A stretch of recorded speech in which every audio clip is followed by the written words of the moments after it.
सुदशरथ अजीर बिहारी। प्रभु सुदशरथ अजीर बिहारी। मम दर्शन फल परम अनुपा। मम दर्शन फल परम अनुपा। मम दर्शन फल परम अनुपा। मम दर्शन फल परम अनुपा। जीव पाव सहज स्वरूपा। जीव पाव सहज स्वरूपा। जीव पाव निज सहज स्वरूपा। जीव पाव निज सहज स्वरूपा। राम सिया राम सिया राम सिया राम सिया राम सिया राम। राम सिया राम सिया राम सिया राम। राम सिया राम सिया राम सिया राम।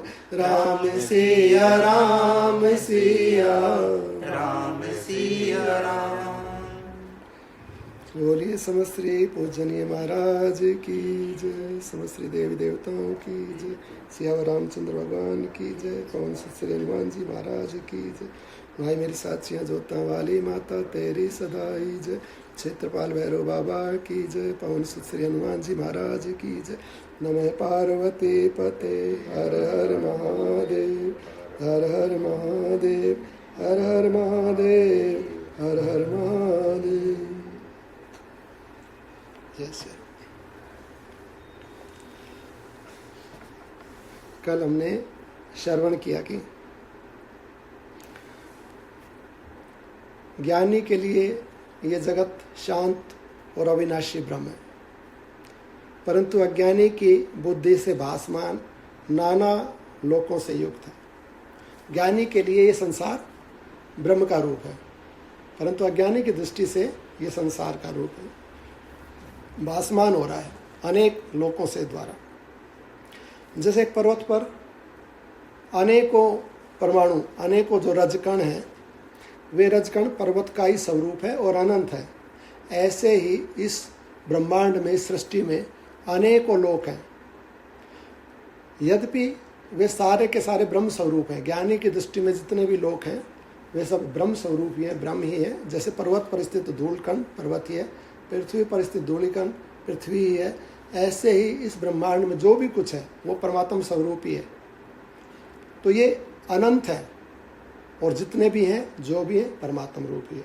लेकिन ये बात ज्ञानी और अज्ञानी की दृष्टि से इसमें भेद हो जाएगा। अनेक लोग हो जाएंगे अज्ञानी की दृष्टि से और अलग अलग ऊंचे नीचे छोटे बड़े सुख दुख देने वाले हो जाएंगे, लेकिन ज्ञानी की दृष्टि से एक ही रहेगा, एक ब्रह्म ही है, परमात्मा ही। इसी क्रम के अंदर आगे मुनि कहते हैं, उसी प्रकार ब्रह्म रूपी महान मेरुगिरी पर स्थित त्रैलोक्य रूपी परमाणु ब्रह्म से अभिन्न तथा असंख्य हैं। इस सृष्टि को यदि सृष्टि के रूप में समझा गया तब तो यह अधोलोक में ले जाती है, परंतु इसको यदि ब्रह्म के रूप में जान लिया गया तो यह परम मंगलमयी हो जाती है। सृष्टि को, संसार को संसार के रूप में समझा गया कि ये संसार है। ऐसा समझ के यदि व्यक्ति चलता है, साधक चलता है, तो यही संसार, ये सृष्टि उसको अधोलोक में ले जाएगी, उसका पतन कर देगी।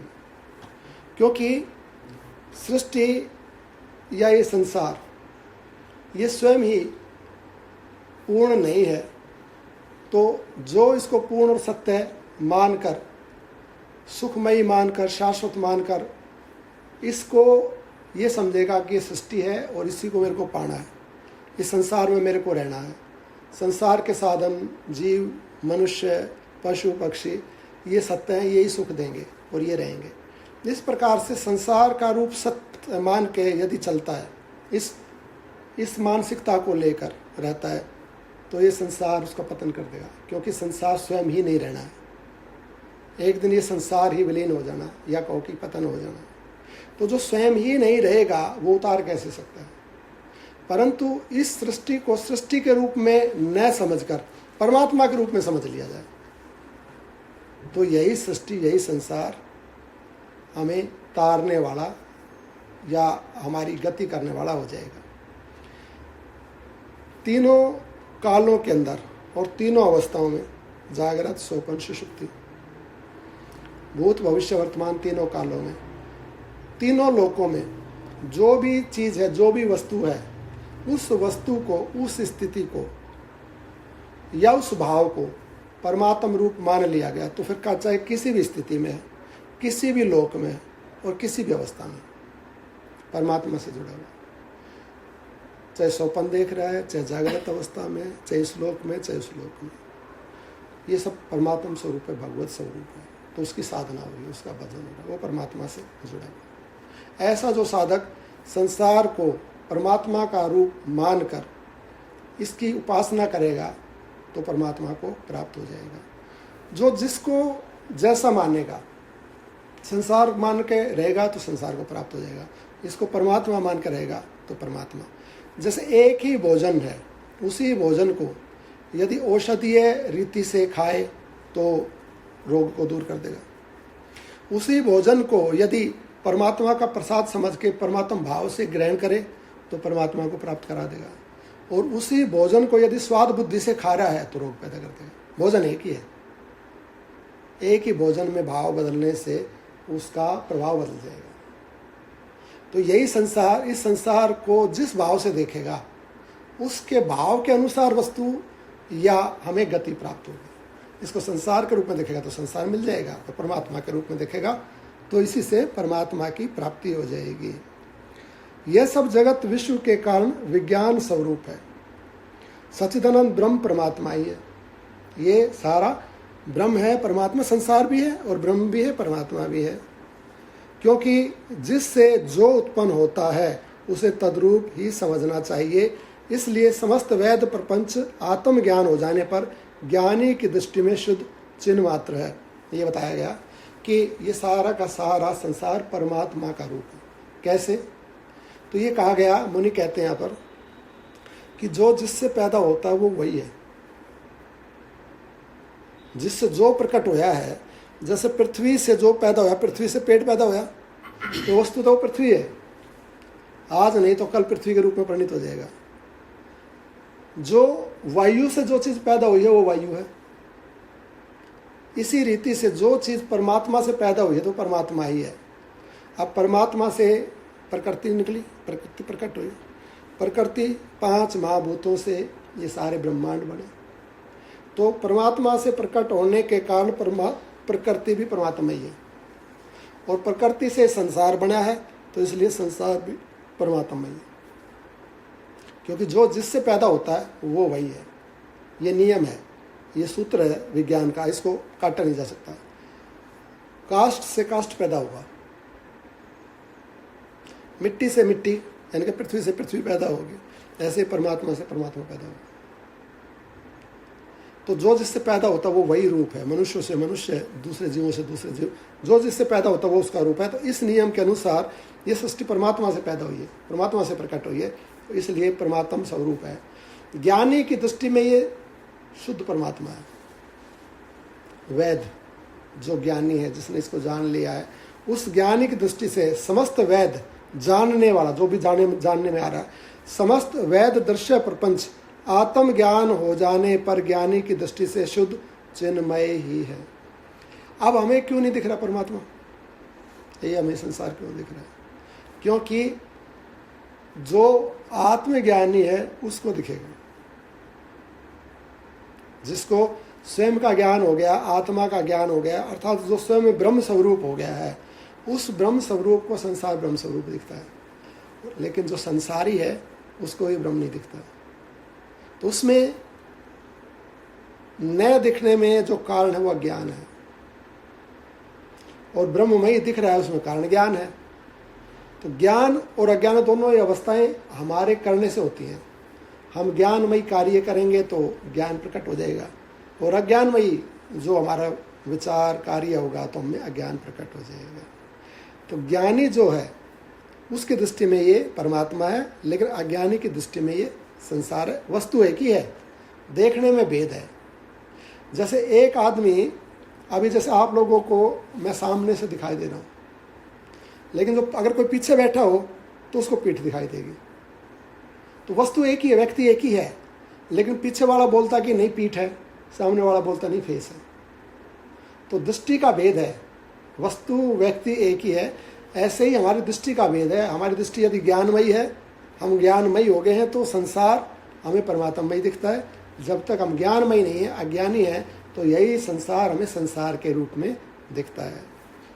यहाँ मुनि कह रहे हैं, श्री राम, साधक के द्वारा इंद्रिय समुदाय पर विजय प्राप्ति रूप पुल के आश्रय से ही इस भाव सागर को पार किया जा सकता है, अन्य किसी भी कर्म से इसको पार पाना कठिन है।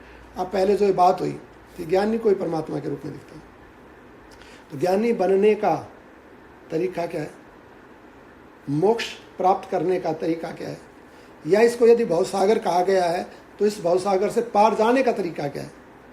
तो हम कैसे ज्ञानी बने, कैसे आत्मा को प्राप्त हो, कैसे हमें ये संसार परमात्मा के रूप में दिखाई पड़े, तो उसकी यहाँ विधि बताई गई, उपाय बताया गया। कह रहे हैं, साधक के द्वारा इंद्रिय समुदाय पर विजय प्राप्ति रूप पुल के आश्रय से इस भवसागर को पार किया जा सकता है, अन्य किसी भी कर्म से इसको पार पाना कठिन है। इंद्रिय समुदाय रूप पुल बनाया जाए, मतलब जो इंद्रिय समुदाय है उसके ऊपर निग्रह, इंद्रियों को अपने वश में कर लेना।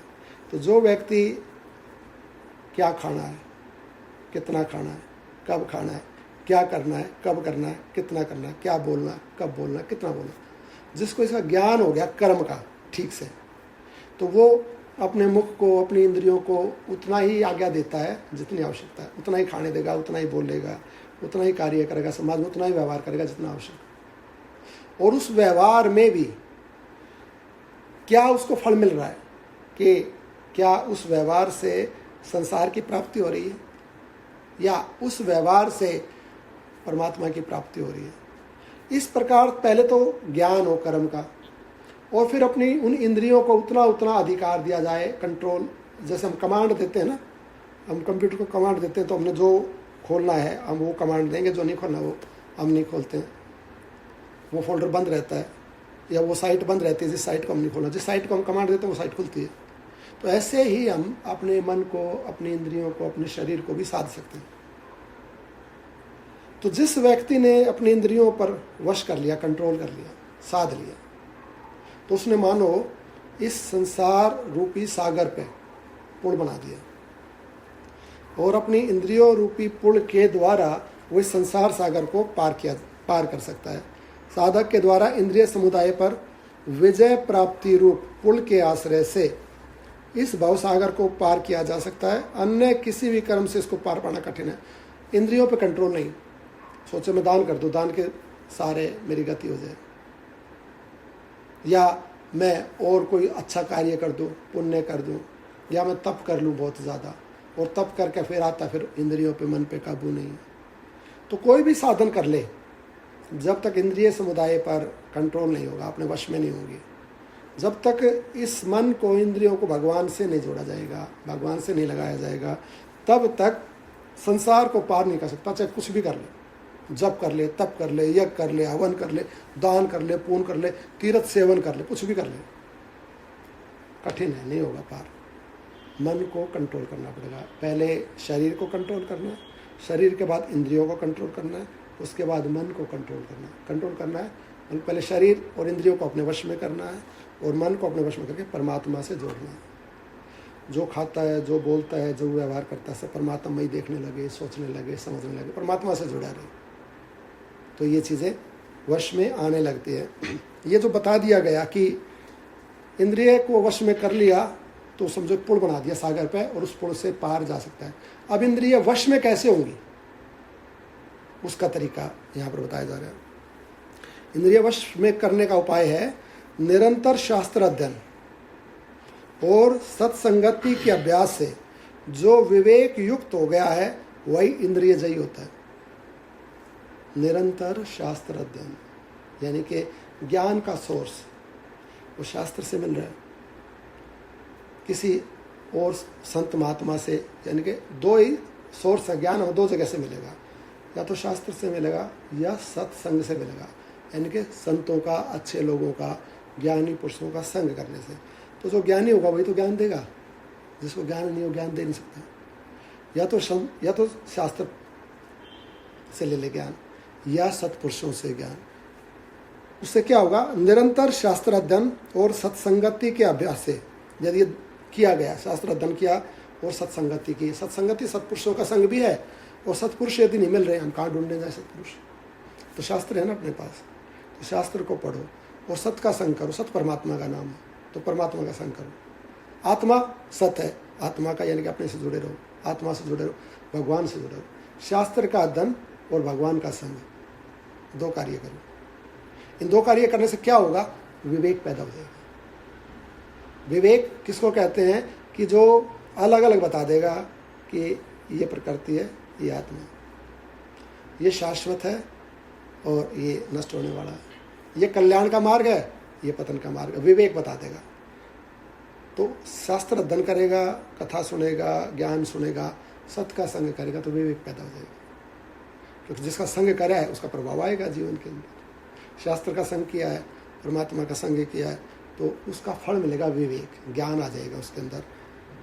निरंतर शास्त्र अध्ययन और सत्संगति के अभ्यास से जो विवेक युक्त हो गया है वही इंद्रिय जयी है, और उसी का ये दृश्य प्रपंच के अत्यंत अभाव का, उसी को दृश्य प्रपंच के अत्यंत अभाव का ज्ञान प्राप्त होता है। इंद्रिय जयी होगा कब, शास्त्र अध्ययन करेगा, निरंतर सत्संग करेगा, तो उससे क्या होगा, ज्ञान पैदा होगा। जब ज्ञान पैदा होगा तो इंद्रिय जिसमें लगी हुई थी, कान मान लो गाने सुनने में, संसार की बातें, निंदा चगली सुनने में लगा हुआ था पहले, तो पता लग जाएगा इससे पतन होगा। ज्ञान हो गया कि ये पतन का कारण है निंदा चुगली सांसारिक बातें, तो इंद्रिय कान को अब वहाँ नहीं लगाएगा, आँख को वहाँ नहीं लगाएगा, रसना को, मुख को, भाई ये चीज़ें खाने से, मान लो जैसे लोग नॉन वेज वगैरह खाते रहते हैं, ये सब करते हैं। ज्ञान हो गया शास्त्र के पढ़ने से, शास्त्र के पढ़ने से, ज्ञान होने से वस्तुओं का पता लग गया। ये व्यवहार, गलत व्यवहार नहीं करना है, गलत चीज़ नहीं खानी है, गलत बोलना नहीं है, गलत करना नहीं है, तो नीर शीर का विवेक हो गया। तो विवेक हो गया तो डरने लगता है। जैसे मान लो जो कानून का ज्ञाता है वही कानून से ज़्यादा डरता है, क्योंकि उसको पता है कि इस जुर्म में इतनी सज़ा है, और जिसको पता नहीं कि भी इसके करने से दंड होता है वो कर देता है, उसको अनायास, उसको पता ही नहीं होता। तो विवेक होने से जब हमें पता लग जाएगा कि इस वस्तु के खाने से ये दंड मिलेगा, ये नरक मिलेगा, या ऐसा गलत बोलने से ये दंड मिलेगा, वो नरक मिलेगा कि नहीं मिलेगा समाज में अभी मिल जाएगा। कोई गाली दे रहा है, गलत बोल रहा है, तुरंत दंड मिलता है। कुछ कुपत्ते खा लिया, तुरंत बीमार हो जाएगा, दंड मिलता है ना, तुरंत प्रकृति दंड देती है। तो यहाँ भी दंड मिलेगा, वहाँ भी। तो क्या करेगा, कुपत्ते नहीं खाएगा, गलत नहीं बोलेगा, गलत नहीं करेगा। तो ये विवेक होया, उसको विवेक होने से रुक गया अपने आप ही, नहीं भी ऐसा करने से तो ये होता है। अब जैसे हमने टीवी देखा, टीवी देखने से हमें ये विवेक हो गया कि सब जगह लॉकडाउन है और बाहर निकलते ही पुलिस मारेगी। अगर हमने टीवी नहीं देखा होता, हमें किसी ने नहीं बताया होता कि लॉकडाउन है, और हम निकल जाते तो मिलता ना दंड। लेकिन अब हमें पता है तो हम चाहे भी ना तो 20 बार सोचेंगे, नहीं भाई नहीं, पता नहीं बंद, पिटाई कर देगी, थाने में बंद कर देगी, केस दर्ज कर देगी, मुकदमा बना देगी पुलिस। क्यों रुक गया व्यक्ति घर के अंदर, उसको ज्ञान हो गया। ज्ञान किससे हुआ, उसने संग करा टीवी का, तो उसने संग करा, उस संग से उसको ज्ञान हो गया, ज्ञान ने रोक दिया उसको, अपने घर में बैठे हुए सारे चुपचाप। ऐसे ही हमें संसार की गलत वस्तुओं के बारे में ज्ञान जब हो जाएगा तो हमारा ज्ञान हमको रोक देगा, हमारा ज्ञान ही हमारी इंद्रियों को रोक देगा। अब मन तो खूब करता, शाही पनीर खाऊं जाके बाजार में, है ना, करता ना, लेकिन पता है बाहर जाते ही पुलिस खड़ी है, वो ज्ञान उसको, मन के जीव कितना करते रहे, शाही पनीर खाने नहीं जाएगा, रोक दिया ना ज्ञान ने। संग से ज्ञान होया, ज्ञान से इंद्रियां रुकने लगती हैं, और इंद्रियां जब रुकने लगती हैं धीरे धीरे, तो इंद्रियों का उन विषयों में संयम होने लगता है। 2 दिन नहीं खाएगा, 10 दिन नहीं खाएगा, धीरे धीरे फिर छोड़ दो। फिर रस क्या होता, रस के कारण हम दौड़ते हैं। किसी को बोलने में रस हो तो वो लगातार बोल रहा है, किसी को बाहर का पदार्थ खाने में रस है तो वो बाहर दौड़ रहा है। यदि उसको मौन कर दिया जाए कि भी तेरे को मौन रहना 12 महीने, अगर वो मौन हो गया, मौन का स्वाद उसमें आ गया, फिर उसको कहीं बोल तो वो बोलेगा नहीं। यदि बाहर के पदार्थों को छोड़ने का स्वाद आ गया, फिर कहीं खा ले तो बोलेगा नहीं, मेरे को नहीं खाना। ऐसे ही इंद्रियों के जो विषय हैं उन विषयों में रस होता है, और उन विषयों से इंद्रियों को हटा दिया जाए, निराहार कर दिया जाए इंद्रियों को, तो इंद्रियां रुक जाती हैं। क्योंकि जिसको वो रस मान के चल रही थी इंद्रिया, उससे ज्यादा रस उसके छोड़ने में होता है। जैसे बोलने से ज्यादा रस मौन में होता है। तो फिर उसको वो रस चख लिया। पहले तो बोलने के कारण उसको मौन का रस ही नहीं पता था, तो अब उसको वो रस आ गया। रस आ गया तो अब उसको कहीं भी ना तो नहीं करता व्यक्ति इस काम को। तो पहले ज्ञान, शास्त्र अध्ययन, शास्त्र अध्ययन के बाद सत्संग, सत्य का संग किया।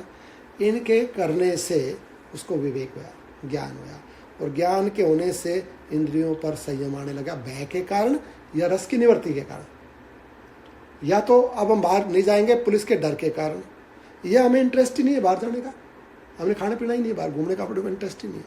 तो या तो इंटरेस्ट नहीं हो तब रुक जाता व्यक्ति, या भय के कारण रुक जाता है। तो ज्ञान करा देता, भाई ये देखो तू गलत करेगा ना तो उसका तेरे को यहाँ दंड भोगना पड़ेगा, परलोक में दंड। तो या तो वो भय के कारण रुक जाएगा ज्ञान होने के बाद, और या उसका रस निवृत्त हो गया, फिर वो करेगा नहीं उसका भी। तो ये विवेक होने से रुकेगा व्यक्ति। अगर रस ना आए तो, जैसे आपने बताया कि मौन में एक साथ रहे और उसमें रस ना आया तो?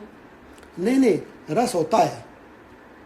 जैसे भी एक नई डिश को, नई रेसिपी को ट्राई कराया जाए तो उसमें रस नहीं आता, शुरू में नहीं आता, लेकिन बाद में उसका रस डेवलप हो जाता है। फिर कहता वही भोजन बना, वही खाना है, हो जाता है ना। कोई नई चीज़, नया स्थान या कोई नया कार्य है। जैसे सत्संग में लोगों को रस नहीं आता, उनको ज़बरदस्ती बैठाना पड़ता है सत्संग के अंदर। तू यार बैठ जा, 2 घंटा बैठ ले खाली, वो मेरे को अच्छा नहीं लगता, मन नहीं लगता, बिना मन के बैठ जा, बैठा। वही व्यक्ति बाद में उनको कहना यार आज तू सत्संग छोड़ दे, बाकी बोले सत्संग जरूर जाऊंगा, तो क्यों हो गया, आज रस डेवलप हो गया। तो शुरू में मौन में या इन खाद्य पदार्थों में या संसार के व्यवहार में रस नहीं आता है। शुरू में रस किसी भी चीज़ में नहीं आता है, धीरे धीरे रस डेवलप किया जाता है। हिंदुस्तान के व्यक्ति पहले चाय नहीं पीते थे, अंग्रेजों ने धीरे धीरे फिर में चाय पिलाई, और चाय पिला के रस डेवलप कर दिया चाय का। अब चाय उठते चाहिए। शुरू में रस नहीं आता है, लेकिन उस चीज़ का सेवन करने से रस बढ़ जाता है। तो ऐसे ही मौन का या और जितने भी ये संसार से हटने का, एकांत का, ये रस शुरू में नहीं आएगा, लेकिन बाद में जब उसको चख लेगा और धीरे धीरे डेवलप हो जाएगा तो ये रस फीका लगने लगेगा। फिर उसको प्रयास, एफर्ट्स नहीं करने पड़ेंगे, फिर स्वाभाविक सहज हो जाएगा वो। अच्छा, जब विवेक हो जाएगा तो इंद्रिय विजयी हो जाएगा। तो इंद्रिय विजयी होगा तो उसका क्या प्रभाव आएगा? तो उसका प्रभाव ये होगा, अब संसार के रूप में नहीं रह जाएगा। अब ये संसार इसको ब्रह्म दिखने लगेगा, संसार ही में ही परमात्मा दिखने लगेगा। क्रम बताया क्या करना है कि पहले शास्त्र अध्ययन करना, ऐसे सत्संग करना, अपने अकेले में बैठ कर करो, सामूहिक रूप से करो।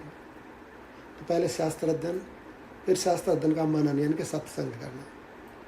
उस सत्संग से क्या हुआ? ज्ञान पैदा होगा। ज्ञान होने से व्यक्ति को फिर रुकेगा, धीरे धीरे उस कार्य को करने लगेगा जो उसने नया देखा है, सुना है, जिसको शास्त्र अच्छा बता रहा है, ठीक बता रहा है कल्याण का, तो उसको करने लगेगा।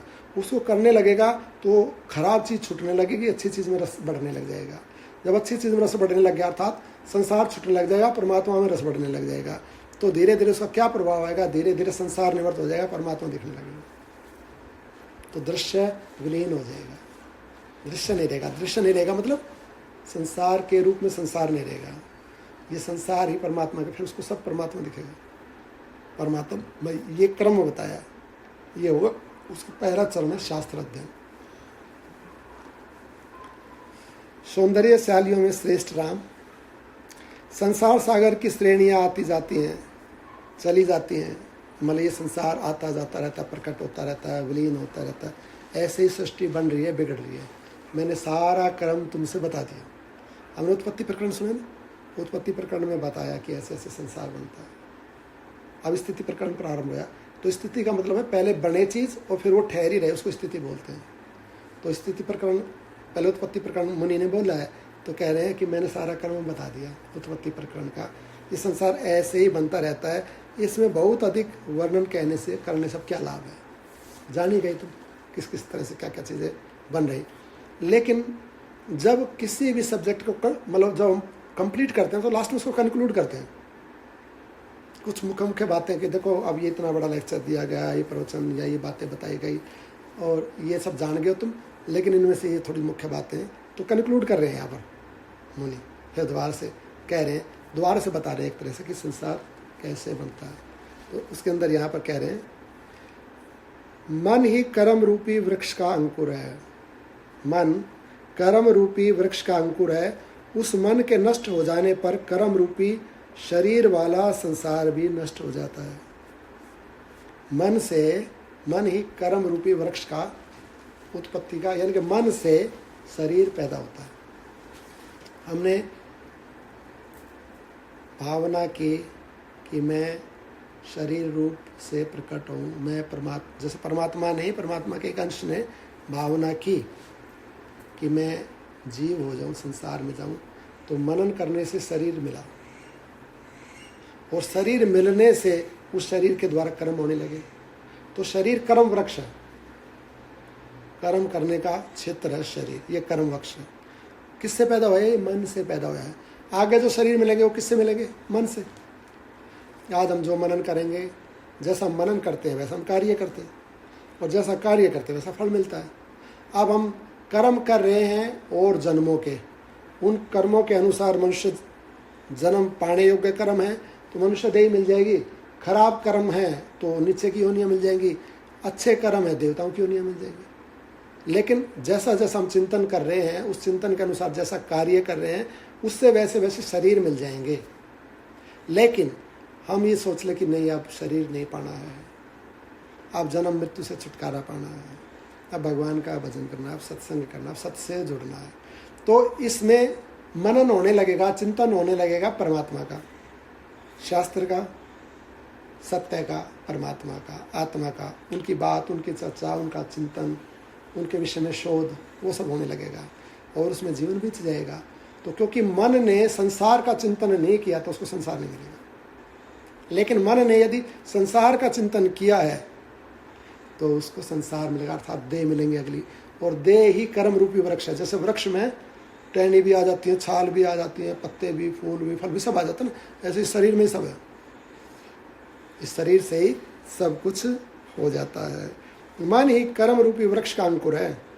उस मन के नष्ट हो जाने पर कर्म रूपी शरीर वाला संसार वृक्ष भी नष्ट हो जाता है। मन नष्ट हो गया, मन नष्ट हो गया मतलब मन संसारी नहीं रहा, तो मन क्या हो गया? मन परमात्म रूपी हो गया। परमात्मा में लगा दिया तो परमात्म रूपी हो गया। परमात्मा रूपी हो गया तो मतलब नष्ट हो गया, नष्ट हो गया। अब परमात्मा के बारे में चिंतन करता है, संसार के बारे में चिंतन करता ही नहीं है। तो संसार के बारे में चिंतन करता ही नहीं तो संसार मिलेगा ही नहीं, जन्म मृत्यु होगा ही नहीं। परमात्मा का चिंतन करता है, परमात्मा का चिंतन करता तो मन परमात्मा रूपी हो गया, विलीन हो गया, नष्ट हो गया, या परमात्म भाव में, परमात्म रूप में तद्रूप हो गया। तो परमात्म रूपी मन परमात्मा को प्राप्त कर देगा, करा देगा। कबीरा मन तो एक है, चाहे जहाँ लगाए, चाहे हरि का भजन कर, चाहे विषय कमाए। ये मन एक है, इसको जहाँ मर्जी लगा सकता है। संसार में लगाने से, विषय कमाने से तो विषय मिल जाएंगे, संसार मिल जाएगा। हरि का भजन करने से हरि मिल जाएगा। कबीर मन तो एक है, चाहे जहाँ लगाए, चाहे हरि का भजन कर, चाहे विषय कमाए। गोपियाँ कहती हैं, उदो मन न भाई 10-20, एक हत्यो सो गयो श्याम संग कुंवर अधीश। उन कुंवर अधीश श्याम के साथ चलेगा। मन तो एक ही था, तुम कहते हो मन को ब्रह्म में लगाओ, ब्रह्म में कहाँ लगाए? वो तो एक था, वो उनके साथ गया श्याम सुंदर के साथ। तो मन तो 3-4 हो तो बता दो, हम दूसरे मन को लगा देंगे तेरे ब्रह्म में, या तेरे जो तू बता रहा है। एक ही तो होता है ना मन, वो तो श्याम सुंदर में लगा हुआ है। अब तेरे ब्रह्म में लगाने के लिए मन कहाँ से लाए? मन तो एक ही है। तो उस एक ही मन है, सबके पास एक ही शरीर है, एक ही मन है। तो उस मन को परमात्मा में लगाने से परमात्मा की प्राप्ति हो जाती है। श्री राम यह सब कुछ मन ही है। यह सब कुछ, ये शरीर और जो कुछ दिख रहा है संसार, मन ही है। मन नहीं रहता है तो संसार नहीं रहता है। जब मन सो जाता है संसार कहाँ होता है? किसी के सोने पे सुषुप्ति में संसार हो तो बताओ। मन पैदा होता है, जैसे सोपन में मन प्रकट होता है तो सोपन में संसार का निर्माण कर देता है। फिर वो मन ही जागता है तो संसार का निर्माण कर देता है। तो मन ही सब कुछ है। श्री राम, यह सब कुछ मन ही है। इस मन की चिकित्सा होने पर जग जंजाल रूपी सारी व्याधियों की चिकित्सा हो जाती है। मन को ठीक कर दी। मन बीमार है मतलब संसारी है, और इसकी चिकित्सा कर दी जाए, भगवत भाव में ये परिणित हो जाए तो सब चिकित्सा हो जाएगी, क्योंकि ये मन ही जग जंजाल है। ये मन ही जब देह आकार का मनन करता है तब लोकों में कर्म करने में समर्थ देह उत्पन्न हो जाती है। मन देह का चिंतन करता है, मैं ये हो जाऊं, वो हो जाऊं, उस लोक को पालूं, वो कर लूँ। तो अब देवता का चिंतन कर रहा है तो देवताओं को प्राप्त हो जाएगा। भूत प्रेत का चिंतन कर रहा है, भूत प्रेत को प्राप्त हो जाएगा। यक्ष किन्नरों का चिंतन कर, उनको प्राप्त हो जाएगा। पशु पक्षियों का चिंतन करता है, उनको प्राप्त हो जाता है। और जो परमात्मा का चिंतन करता है, परमात्मा रूप हो जाता है। तो मन जिसका चिंतन करता है वो हो जाता है। मन ही कर्म करने में समर्थ दे, मन से ही कर्म करने में समर्थ दे उत्पन्न होती है। भला कहीं मन से बिन देह देखी जाती है? ऐसा है कि भी देह तो है पर मन नहीं है। मन के बिना देह नहीं हो सकती है। मन से पूछ सकते हैं अगर कुछ पूछना तो, मन से ही देह पैदा होती है, मन से ही संसार पैदा होता है। मन से बिन देह नहीं होती है। जैसे विशाल आकाश में सत स्वरूप गंधर्व की प्रतीति, गंधर्व नगर की प्रतीति होती है, उसी तरह विषयों के चिंतन से बड़े हुए मन में यह सारा जगत स्फुरित होता है। मन ही जगत है तथा संपूर्ण जगत ही मन है, और ये दोनों एक साथ रहते हैं। जैसे आकाश में देखो कुछ दिखने लग जाए, बादल बादल जाल जंजाल कुछ दिखने लग जाए ना, या हमारे विचार में कुछ भी दिखने लग जाता है, तो हमारे विचार में वो चीज़ पैदा होगी, हमारे स्वप्न में वो चीज़ पैदा होगी, या संसार में या आकाश में देखने से वो चीज़ें लगती हैं, पर वे है नहीं वास्तव में। अगर होती तो रहती बाद में। स्वप्न में जो चीज़ें दिखती हैं वो दिखती हैं, होती नहीं। मन में संकल्प में जो चीज़ें होती हैं वो दिखती हैं, होती नहीं है। कहाँ पर है वे? हमारे संकल्प में, हमारे विचार में, या हमारे स्वप्न में। तो ये जागृत कहाँ पर है? ये जागृत संसार हमारे मन में है, अर्थात हमारे ज्ञान में है। अब हमें ज्ञान है तो संसार है। यदि ज्ञान नहीं रहे, बुद्धि सो जाए सुषुप्ति में, कहाँ संसार की सत्ता होती है? फिर संसार की सत्ता नहीं होती है।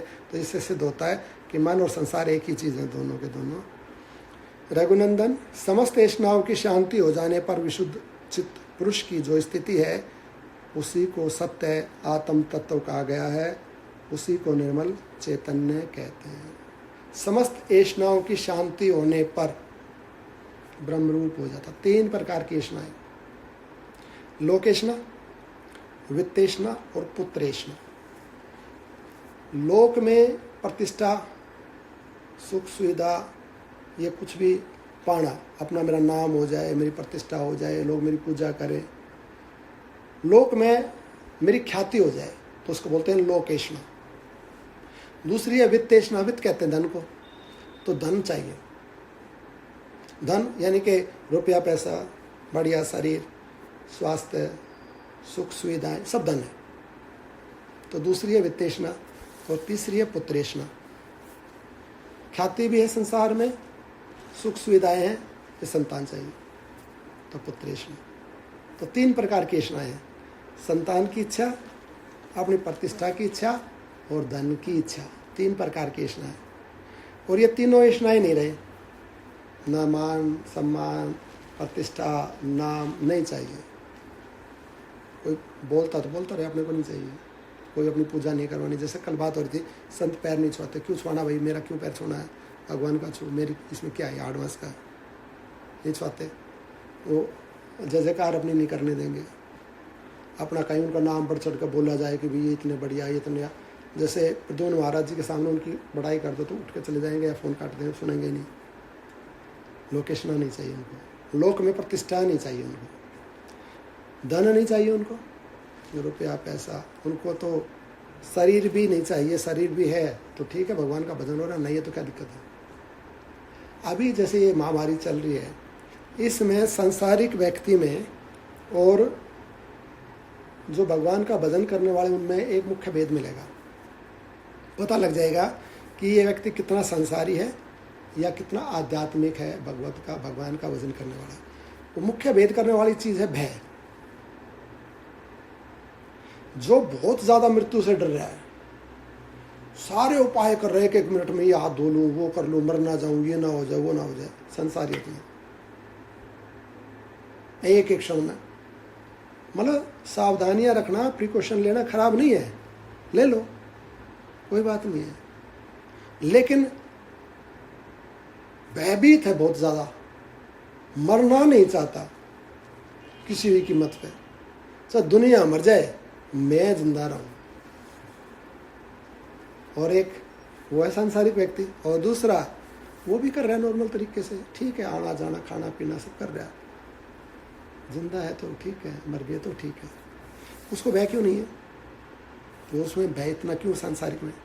सांसारिक में भय इसलिए है क्योंकि वो संसार को सत्य मानता है, वो संसार को छोड़ना नहीं चाहता। उसमें इतनी ज़्यादा वित्तेषणा है, धन की, शरीर की इतनी प्रबल इच्छा है उसके अंदर, धन छूटना नहीं चाहिए, शरीर छूटना नहीं चाहिए, वो इतनी जबरदस्ती पकड़ के रखे हुए है, बहुत ज़्यादा भयभीत है, मैं ना मर जाऊं, मेरा धन ना चला जाए, ये ना हानि हो जाए, संतति को कुछ ना हो जाए, वो भयभीत है, बहुत भयंकर डरा हुआ है। और दूसरा है भजन करने वाला, भाई जिंदा है तो ठीक है, मर के कैसे ऐसे ना हुआ, ठीक है, मर जाएंगे। अब वो डर क्यों नहीं रहा है? उसको 2 बातों का पता है, उसमें 2 बातें मुख्य हैं जो सांसारिक व्यक्ति को नहीं पता। हो सकता है सांसारिक व्यक्ति को भी पता हो, पर सांसारिक व्यक्ति को उस पर विश्वास नहीं होता उन बातों पे। एक बात है जो जानता प्रारब्ध, उसको ये ज्ञान है कि मेरा प्रारब्ध में जब तक जीवन है, अगर वायरस भी चला गया तो भी नहीं मरेगा, क्योंकि ऐसे कितने ही केस हैं जिनमें वायरस चला गया, ठीक हो गए। कैसे ठीक हो गए वो? क्योंकि अभी जीवन बाकी था। ऐसा नहीं है उन्होंने प्रयास नहीं किया, कोई एहतियात नहीं रखी, वो भी करे हैं, दवाइयाँ भी ली है, लेकिन जीवन मिला इसलिए है क्योंकि प्रारब्ध में आयु शेष है, मर नहीं सकता है। भगवान राम जी ने कही है ग्रंथ में ही, योग वासिष्ठ में ही, जिसके भाग्य में भोग हैं, सुख हैं, और वो अपने आप को पर्वत की गुफा में रोक ले, तो उस पर्वत की गुफा को भेद के सुख अंदर चले जाएंगे। और जिसके प्रारब्ध में दुख आ गया है या मृत्यु आ गई है, वो अपने को वज्र निर्मित गुफा, वज्र निर्मित दुर्ग में भी, यानी कि लोहे का दुर्ग बना दिया जाए ना, और उसमें अपने को कैद कर ले, वहां भी मरेगा अंदर। साधक इस बात को जानता है, भाई मैं एहतियात के तौर पर तो सब काम कर रहा हूँ, जो प्रिकॉशन लेने चाहिए नॉर्मल तरीके से वो कर रहा हूँ, अगर मेरी आ रही है तो कितना भी कुछ मरूंगा, और मेरी नहीं आ रही तो भयभीत होने की जरूरत नहीं, इतना डरने की जरूरत नहीं है। तो मुख्य भेद मिलेगा साधक में और संसारी में भय का।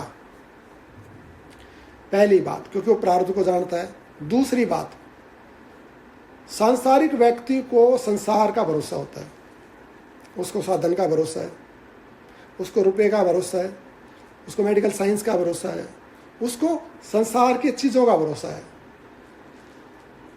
लेकिन जो साधक है उसको भगवान का भरोसा है, और जिसको भगवान का भरोसा है उसकी तो भगवान अपने व्यवस्था कर देगा, उसको तो खाना पीना मेडिकल सब मिल जाएंगे। और ये नहीं भी मिले ना तो भगवान जिसको रखे उसको कौन मार दे?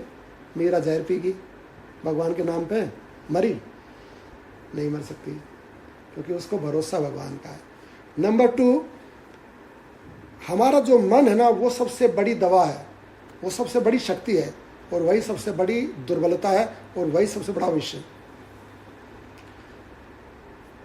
साधक, उसका मन शांत होता है और शक्तिशाली होता है, उसका मन में परमात्मा का भाव होता है, तो परमात्मा से जुड़ा हुआ होने के कारण उसका मन शक्तिशाली होता है।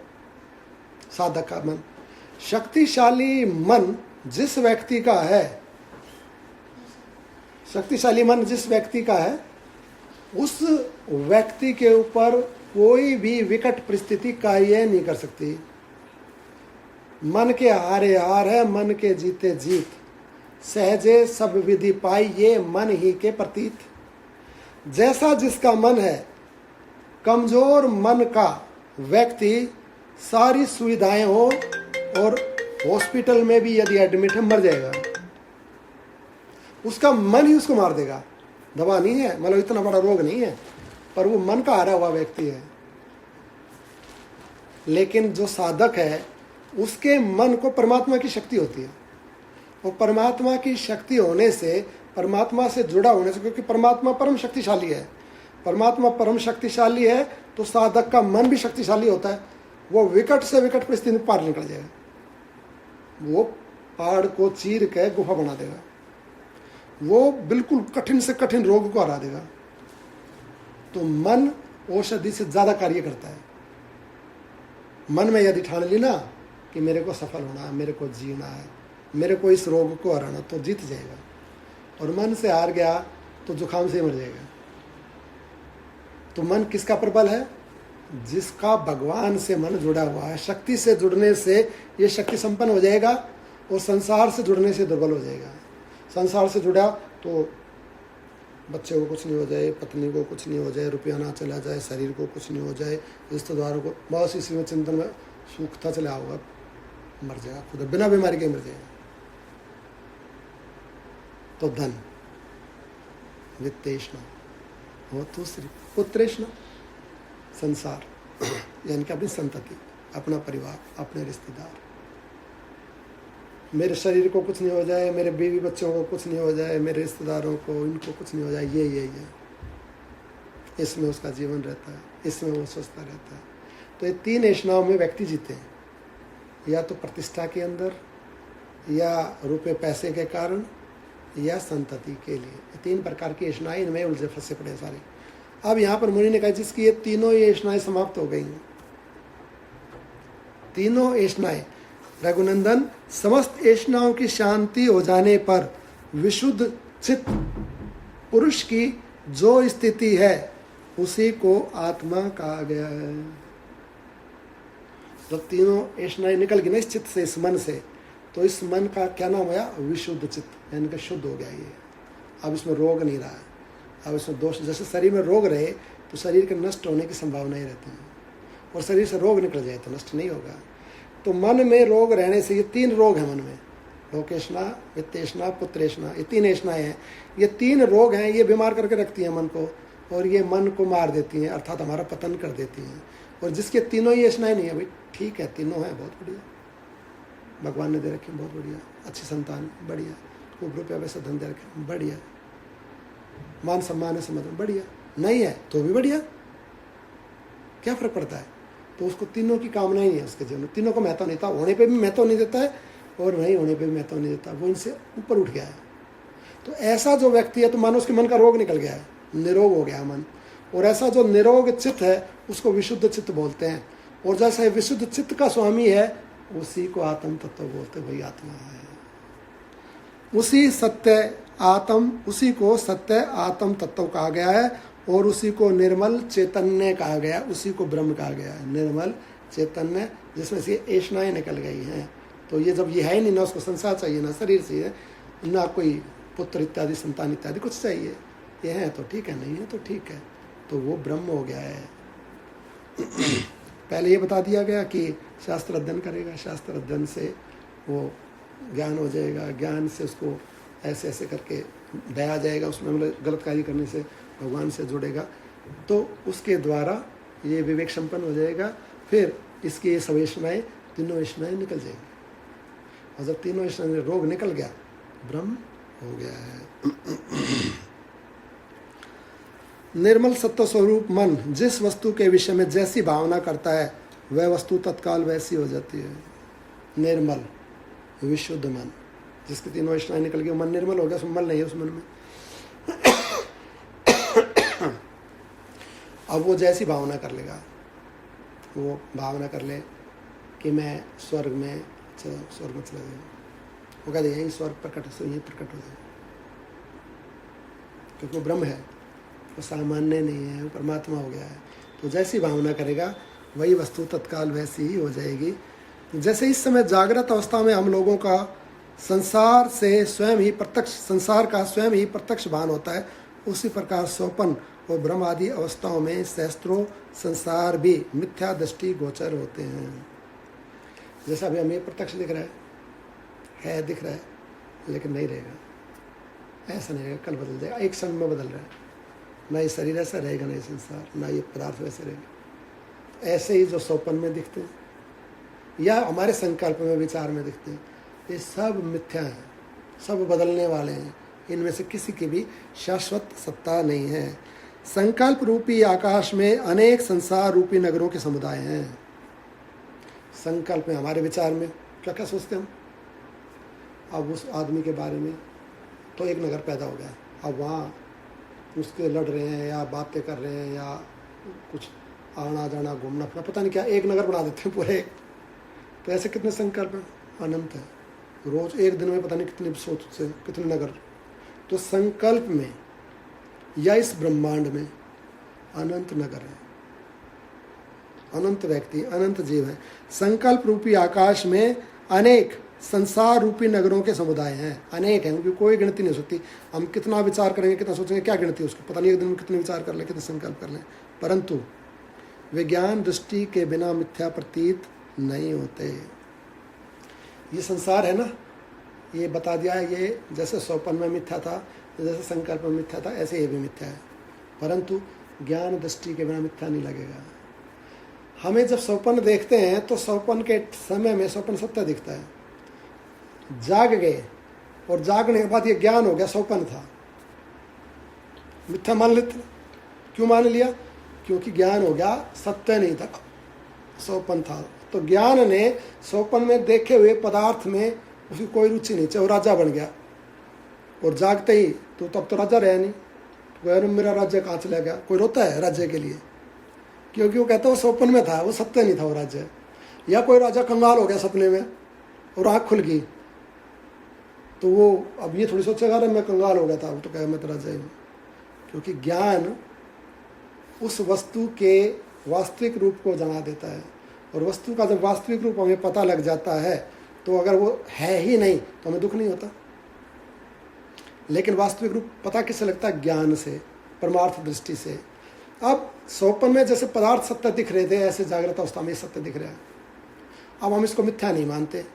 क्यों नहीं मान रहे? क्योंकि परमार्थ दृष्टि नहीं है, ज्ञान नहीं है। जिस दिन ये ज्ञान पुष्ट हो गया कि ये भी स्वप्न है। एक क्वेश्चन, हाँ जैसे लेकिन बताते हैं मरते समय ना ये संसार भी असत्य दिखाई दे, हाँ, लेकिन मरते टाइम दिखाई दे, हाँ, उस समय दे है, हाँ दिखाई देता है, ऐसा लिखा हुआ है। जैसे सपना दिखाई देता है। हाँ, जैसे हम स्वप्न से बाहर निकल रहे होते हैं, जागृत अवस्था में आ रहे होते हैं, तो उसी समय हमें पता लगना स्टार्ट हो जाता है कि स्वप्न है ये। हम जाग गए, मतलब मैं नहीं मरा हूँ। जैसे किसी को अपने हाथ कटने का वो स्वप्न देखा तो वो देख लेगा कि नहीं मेरा हाथ नहीं कटा है, या मैं कंगाल नहीं हुआ हूँ, या मैं राजा नहीं बना हूँ। तो पूरा जाग्या नहीं है, जागृत अवस्था में, उस अवस्था में पहुँचते पहुँचते ही उसको ज्ञान हो जाता है कि नहीं स्वप्न था। जैसे भयभीत हो रहा था, कोई पीछे दौड़ रहा था हथियार लेके और वो चिल्ला रहा था बहुत, और आँख खुल गई, तो आँख खुलते खुलते ही शांत होने लग जाता है, उसको पता लगने लग जाता है स्वप्न था, कोई ना मार रहा, कुछ ना हो रहा है। तो उसका भय छूटने लगता है। क्यों छूटने लगता है? क्योंकि उसको पता असत्य है, असत्य है, सत्य नहीं है, स्वप्न था, स्वप्न था। तो ज्ञान होने से उस वस्तु का भय, सुख या दुख छूट जाता है। ऐसे ही जिस दिन ज्ञान हो जाएगा संसार का, उस दिन छूट जाएगा। तो ऐसा भी कहते हैं, जब व्यक्ति मर रहा होता है और उसका प्राण यमदूत खींच रहे होते हैं, तो उसको पता लगने लग जाता है, क्योंकि प्राण अब भी आधा देह में है, आधा देह से बाहर निकल गया है। तो फिर उसको जैसे जागते हुए मनुष्य को पता लगने लगता है कि स्वप्न था, मैं तो बेकारी दुखी हो रहा था या बेकारी सुखी हो रहा था। तो उस समय उसको पता लगने लग जाता है कि अरे ये तो संसार तो स्वप्न था, ये तो झूठा था, ये तो मिथ्या था, और मैं तो बेकार दुश्मनी बांध ली, या बेकार रुपये पैसे के चक्कर में पीछे पड़ा रहा, या बेकार इन संसारी अपने भाई बंधु बेटा पोता समझता रहा, ये तो झूठा था, ये तो सपना था, ये तो सपना था। लेकिन तब तक तो बांध लेता है, यमपाश उसको बांध लेता है। अब उसका, अब तक तो था भोग कर्म योनि के अंदर, अब आ गया भोग योनि में, अब कर्म नहीं कर सकता, अब भजन नहीं कर सकता, बांध लिया। भजन करने का समय था तब तो तूने करा नहीं, अब तो करेगा कैसे? अब नहीं कर सकता, अब तो तेरे को उसका दंड भोगना पड़ेगा। तो शास्त्र में लिखा हुआ है कि इस देह में रहते रहते अज्ञानी को नहीं पता लगता कि ये स्वप्न है। जैसे हमें स्वप्न में रहते रहते ये नहीं पता लगता कि स्वप्न है, ऐसे सांसारिक व्यक्ति को नहीं पता लगता कि संसार स्वप्न है। परंतु जब वो मरने लगता है, उनका देह छूटने लगता, तब उसको पता लगने लगता, लेकिन वो विवश हो जाता, तो टाइम खत्म हो जाता है। इसलिए ज्ञानी व्यक्ति को चाहिए जैसे सत्संग करा उसको पता लग गया अभी ये स्वप्न, ये संसार भी एक प्रकार का स्वप्न ही है, क्योंकि जो पदार्थ हमें यहाँ दिख रहे हैं वो स्वप्न में भी दिखते हैं, जो सुख दुख हमें यहाँ होता है वो स्वप्न में भी होता है, तो उसमें इसमें कोई भेद नहीं है। तो जैसे उससे हमें कुछ नहीं मिला, ऐसे इससे भी कुछ नहीं मिलेगा। जागृत काल में, स्वप्न काल में और सुषुप्ति काल में, 3 काल है ना, 3 अवस्थाएं हैं, भूत भविष्य वर्तमान, 3 काल है। तो इन तीनों कालों में और तीनों अवस्थाओं में सब चीज झूठी है, एक चीज सच्ची है, और वह है हम, वह आत्मा, वह परमात्मा। क्योंकि अब भी हम हैं और स्वप्न में भी हम होंगे, पर यह संसार नहीं होगा, और सुषुप्ति में भी हम होंगे पर स्वप्न नहीं होगा। तो सुषुप्ति में हम हैं, सिर्फ हम हैं, संसार नहीं है। सुषुप्ति से जब स्वप्न में आएंगे तो स्वप्न होगा और हम भी होंगे, परंतु जब स्वप्न से जागृत में आएंगे तो ना सुषुप्ति होगी ना स्वप्न होगा, परंतु हम होंगे। तो एक समय में एक चीज होती है, दूसरे समय में ये संसार की चीज नहीं होती है, परंतु जो सत्य वस्तु है वो हर समय, हर काल, हर अवस्था में होती है, वो सत्य है आत्मा। तो आत्मा अब भी है, हम अब भी हैं, और हम स्वप्न में भी होते हैं पर संसार नहीं होता है, ये जागृत वाला, और हम सुषुप्ति में भी होते हैं पर स्वप्न वाला संसार नहीं होता है। तो हम तीनों काल में हैं, ये सत्य है। अच्छा, इस संसार की चीजें बदलती हैं, ये शरीर भी बदलता है, शरीर भी संसार का है। जैसा बालक था वैसा जवानी में नहीं रहा, और जैसा जवानी में था वैसा अब नहीं रहा, बदल गया ना। और जैसा अब है वैसा वृद्धावस्था में नहीं रहेगा, और वृद्धावस्था में भी नहीं टिकेगा, मर जाएगा, नष्ट हो जाएगा। तो संसार की प्रत्येक वस्तु बदलती है, परंतु हम नहीं बदलते हैं।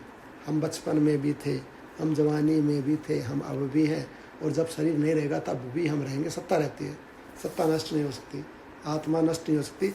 जैसे तीनों कालों में, जैसे तीनों अवस्थाओं में, ऐसे तीनों लोकों में पदार्थ नहीं रहते हैं, बदल जाते हैं, परंतु सत्ता रहती है, आत्मा रहती है। तो सत्य वस्तु आत्मा है, ये भी एक स्वप्न है, परंतु परमार्थ दृष्टि से पता लगेगा, ज्ञान से पता लगेगा कि ये सत्य नहीं है। परंतु ज्ञान दृष्टि के बिना मिथ्या प्रतीत नहीं होगा संसार, सत्य लगता रहेगा। जैसे एकमात्र वसंत ऋतु का रस ही वन, लता, गुल्म आदमी के रूप में प्रकट होता है, उसी तरह एकमात्र पर ब्रह्म परमात्मा ही प्रत्येक व्यक्ति के लिए मिथ्या जगत के रूप में प्रकट है। वसंत ऋतु आती है ना, सब जगह वनस्पतियां फूल जाती है, एकदम फूल आ जाते हैं, पेड़ पौधे हरे भरे हो जाते हैं, साग सारे।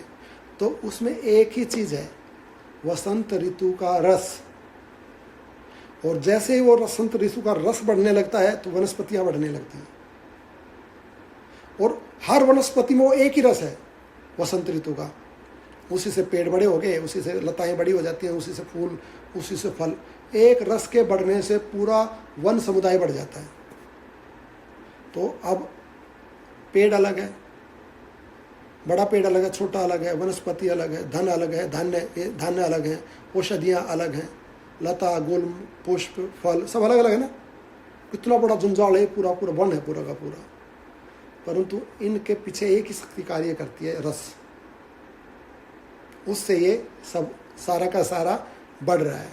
ऐसे ही ये जो संसार रूपी वन बढ़ गया, इसमें पशु हैं, पक्षी हैं, व्यक्ति हैं, जीव जंतु, कीट पतंगे, ये वायरस भी, कोरोना भी है इसी में, है ना, सब इसी में है ना। सब इसमें एक ही शक्ति है इनके पीछे, परमात्मा। वह एक ही शक्ति, अलग अलग रूप। जैसे एक ही वसंत ऋतु का रस, वो लता भी बन गया, पेड़ भी बन गया, तना भी बन गया, और वो फूल भी बन गया, फल भी बन गया, सब वही बन जाता है। ऐसे एक ही परमात्मा सब कुछ बना हुआ, सब कुछ। लेकिन ज्ञानी व्यक्ति को पता है ये जितना वन समुदाय है ना, ये एक वसंत ऋतु ही है, मतलब एक रस ही है। वो रस सूख जाए सारा वन सूख जाएगा, ऐसे ज्ञानी को बताइए परमात्मा ही है। परमात्मा कहते हैं दूसरा कुछ नहीं है। यार परमात्मा जो समेटेगा ना सब एकदम जैसे सपने में खत्म हो गया ना, ऐसे सब बराबर, चलो जी खत्म, 1 सेकंड में। लेकिन जैसे हमें वृक्ष अलग दिखता है, वनस्पति अलग दिखती है, लता अलग दिखती है, धान्य अलग दिखता है, अलग अलग दिखते हैं ना, हमारी दृष्टि में अलग अलग हैं, एक रस है। ऐसे ही हमें ये संसार अलग अलग रूप में दिखता है। स्वप्न में कुछ दिखता है, जागृत में कुछ दिखता है, सुषुप्ति में अलग ही अनुभूति होती है। इस लोक में कुछ हो रही है, या इस लोक में भी इस देश में कुछ हो रहा है, दूसरे देश में कुछ और दिखता है, एक स्टेट में कुछ और दूसरे स्टेट। तो ये जो अलग अलग प्रकार का दिख रहा है ना, ये परमात्मा ही है। और ये कितने भी रूप धारण कर ले कि परमात्मा है। ज्ञानी तो जानता है इस बात को, अब कितने भी रूप बना ले और कितना भी विस्तार कर ले, परमात्मा ही वो जानता है। जैसे वनस्पति जगत को जानने वाला पता है ये रस ही है, बस रस ही फैल रहा है, रस के सूखते सब सूख जाएगा। ऐसे वो एक परमात्मा ही अलग अलग रूप में प्रकट हो रहा है। अपना यह संकल्प ही जगत के आकार में प्रतीत हो रहा है। यह बात अत्यंत परमार्थ दृष्टि से ज्ञात होती है। ये जो संसार है तो भगवान, लेकिन हमें तो दिखता नहीं, हमें तो संसार दिखता है। तो ये हमारे संसार क्यों दिखता है? हमारा संकल्प ऐसा है, हमने इसको संसार मान के रखा है, उसको हम छोड़ते नहीं। मैं, मेरा शरीर, मेरी संतान, मेरा घर, मेरी प्रॉपर्टी, मेरा देश, मेरा संस्कृति, हमने ऐसा मान रखा है। तो ये हमारा संकल्प, उस संकल्प को हम छोड़ते नहीं हैं। एक संकल्प को छोड़ दो, मैं वाले संकल्प, मैं नहीं हूँ तो कौन है? परमात्मा है। मैं के हटते जब मैं ही नहीं हूँ तो मेरी पत्नी कहाँ से हो सकती है? क्योंकि पत्नी तो मैं की थी, बच्चे तो मैं के थे, प्रॉपर्टी तो मैं की थी, शरीर तो मैं का था, और मैं नहीं हूँ। ये बात बोलना अलग है, इसको जानना अलग है, और इसको अनुभव करना अलग है। लेकिन इस बात को तो बोलने में ही जोर लगता है, बोलता ही नहीं। मैं कैसे नहीं, मैं तो हूँ। बोलता ही नहीं मैं नहीं हूँ, तो अनुभव कैसे आ जाएगा कि मैं नहीं हूँ? तो पहले बोले, जाने, शास्त्र से जानेगा कि मेरा ये मिथ्या संकल्प है जो मैं कर रहा हूँ कि मैं जगत हूँ। अगर तू जगत है तो रह के दिखा 50 वर्ष के बाद, 10 वर्ष के बाद, जब आयु पूरी होगी तो तू है तो तू रह के दिखा ना। तो मिथ्या संकल्प है ना झूठे को। कहता मेरी प्रॉपर्टी है, मेरे बीवी बच्चे हैं तो तू रह के दिखा, तू खुद रह के दिखा और फिर ये रह के दिखाएं। लेकिन मानता नहीं, मैं करता रहता है। तो ये मिथ्या संकल्प है, भले ही मत माने, टूट जाएगा। यानी कि जिसको कितना भी कहे कि ये है और वह सत्य सिद्ध हो जाए तो झूठी है। हम कितना बोलते रहे मेरी प्रॉपर्टी, मेरा पैसा, मेरा शरीर, कितना भी बोले, खूब मैं कर लो, कितना भी संकल्प दृढ़ कर लें, परंतु प्रकृति तोड़ देगी, परमात्मा का नियम नष्ट कर देगा। पता ही नहीं लगेगा कौन आए थे, कौन चले गए, किसकी प्रॉपर्टी किसका के। मिथ्या संकल्प है। जिसने ये संकल्प छोड़ दिया कि मैं देह नहीं हूँ, जिसने ये संकल्प कर लिया कि मैं देह नहीं हूँ, मैं सत्य नहीं हूँ, मैं सत्य हो भी नहीं सकता, क्योंकि मैं तो एक काल में होता, दूसरे काल में नहीं होता। मैं जागृत अवस्था में है, मैं सुषुप्ति में नहीं रहता। अगर सुषुप्ति में किसी को अपने होने की सत्ता का पता हो तो बताओ, तो सुषुप्ति काल में मैं कहाँ गया? अहंकार एक काल में होता, दूसरे काल में नहीं होता है। अहंकार को मैं कहा गया है, एक लोक में होता, दूसरे में नहीं होता, एक अवस्था में होता, दूसरे में नहीं होता। तो जो अवस्थाओं में ही बदल जाए, अवस्थाओं में ही नहीं टिकता, तो वो लंबे समय में कैसे टिक जाएगा? वो सत्य है, वो मिथ्या है, भले ही उसको कितना भी दृढ़ संकल्प करके रखो। तो जो मैं का संकल्प है, यह अज्ञान का संकल्प है। इस अज्ञान के संकल्प से, इस मैं के संकल्प से मैं, फिर मैं से मेरा, फिर संसार। ये संसार क्यों दिख रहा है? क्योंकि संकल्प मैं का दृढ़ है, अज्ञान का दृढ़ है। तो जिसका ऐसा मिथ्या संकल्प है, जो उसको नहीं छोड़ता है उस संकल्प, मिथ्या संकल्प को, उसको तो संसार ही दिखता है। उसी के लिए ये संसार है और वही बार बार जन्मता मरता है।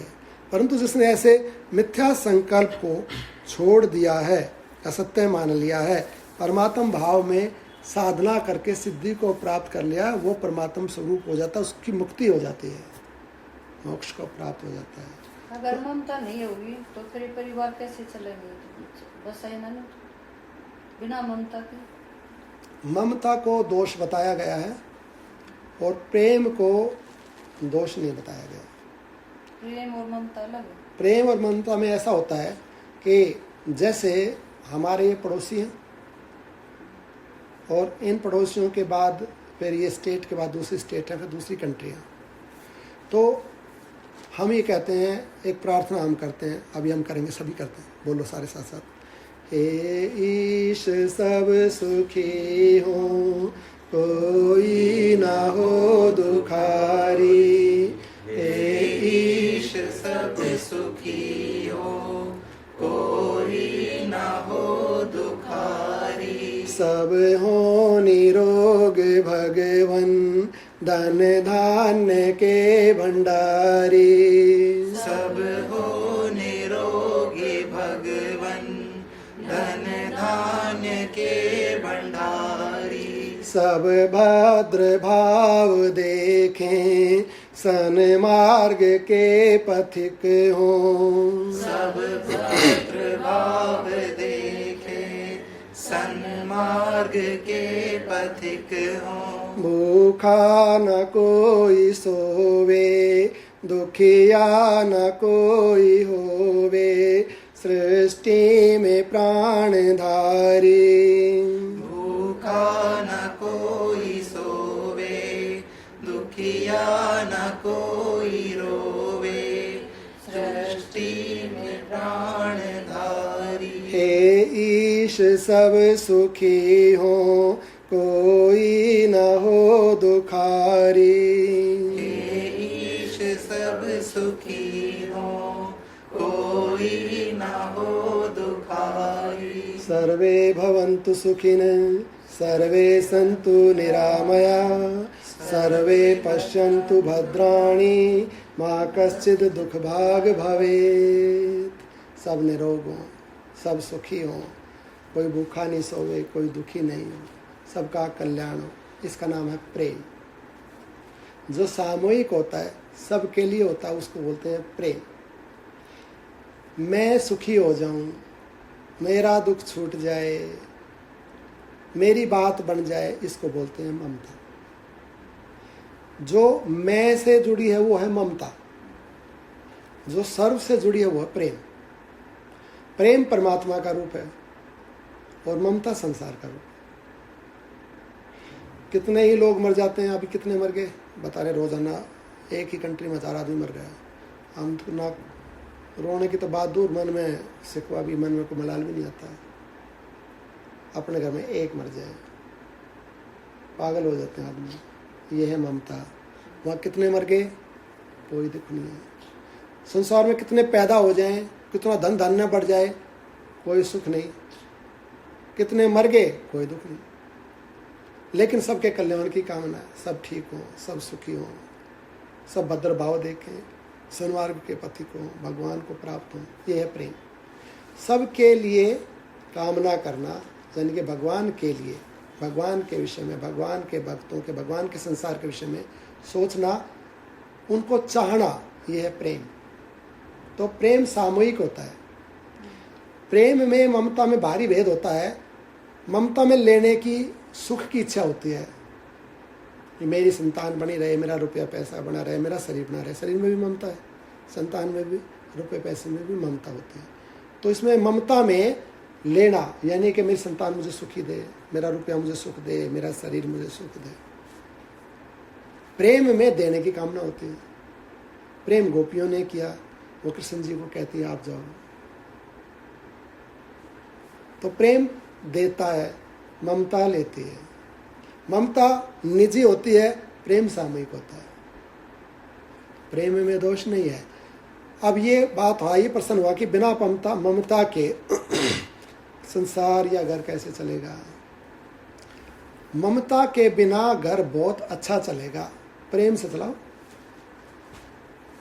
जैसे जो भी संत महात्मा या संसार का कल्याण चाहने वाले या आत्मा में रमण वाले हैं, वो सबके कल्याण की कामना करते हैं। तो वेद में मंत्र है, सर्वे भवन्तु सुखिनः। तो ये ऋषि ने लिखा ना, कामना की ना ऋषि ने कि सब सुखी हो जाए, सब निरोग हो जाए। सब भगवान को प्राप्त हो जाए। तो सबके लिए मंगल कामना की जा रही है, सबके हित की बात की जा रही है, तो बहुत अच्छे से चल रहा है ना संसार। प्रेम से ज़्यादा अच्छे से चलता है। और प्रेम में और ममता में, परिणाम में क्या अंतर होता है?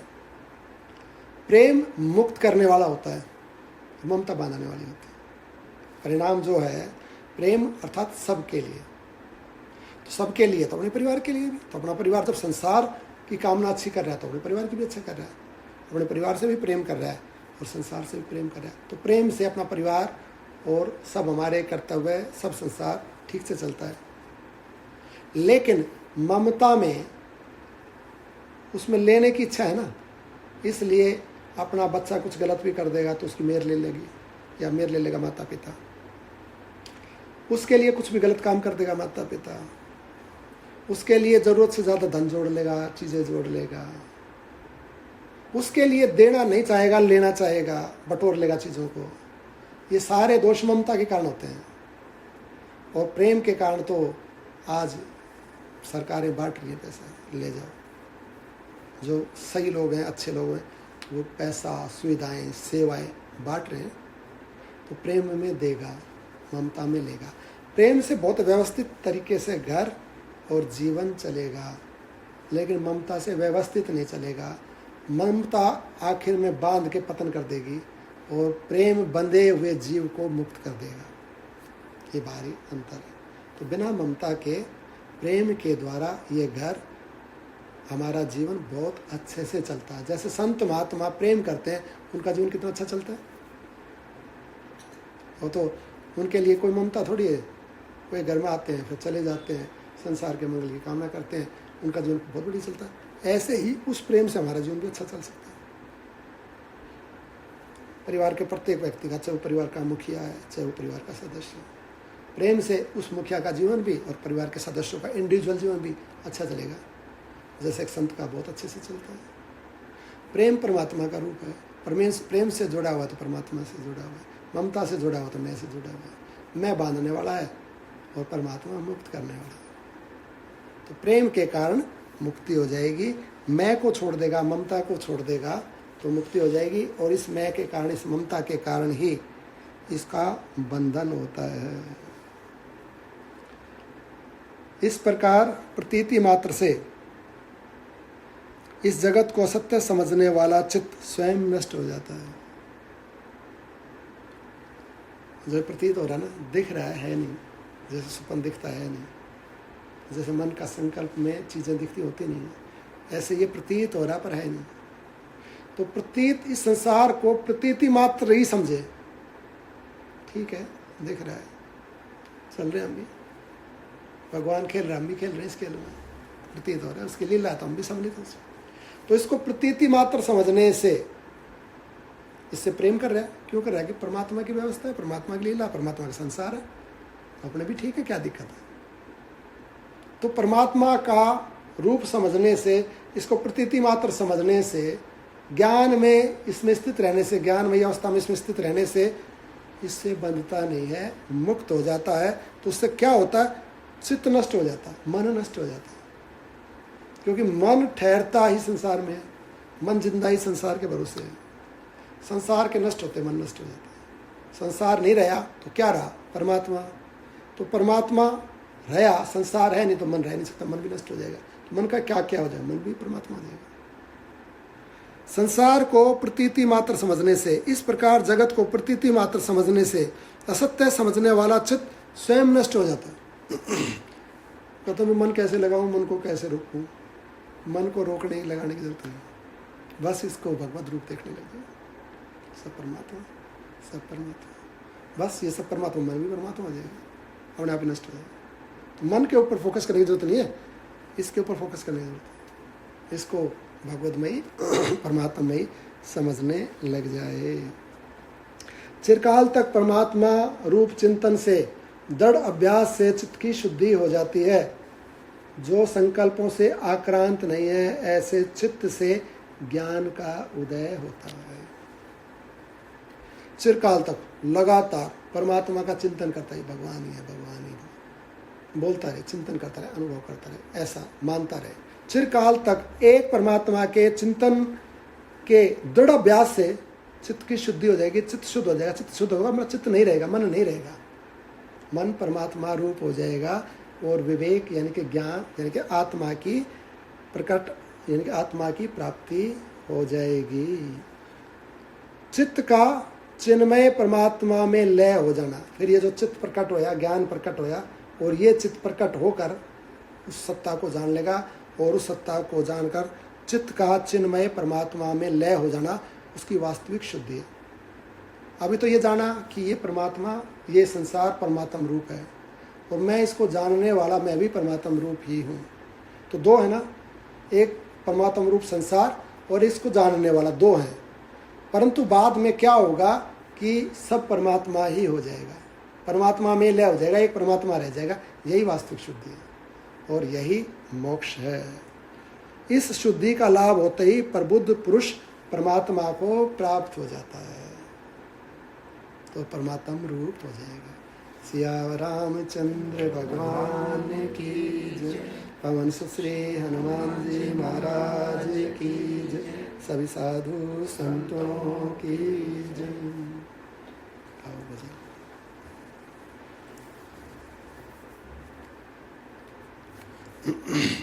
थोड़ा लंबा हो गया आज है ना? शायद लंबा हो गया था, चलो लेकिन अध्याय पूरा हो गया। बोल वृंदावन बिहारी लाल की जय। लाड